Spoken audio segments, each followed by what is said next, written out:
We are making a slime cheesecake.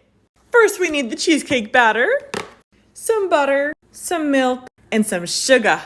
And of course, our pie crust. Dump it in the bowl. Add our milk. Boom. Add some butter. And some sugar. Time to mix.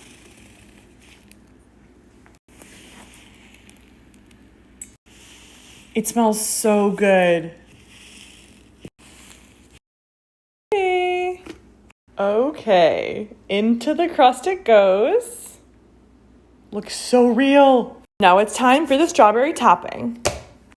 Add this on top.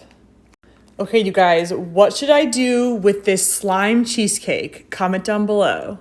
Comment your craziest ideas down below with what I should do with this slime cheesecake.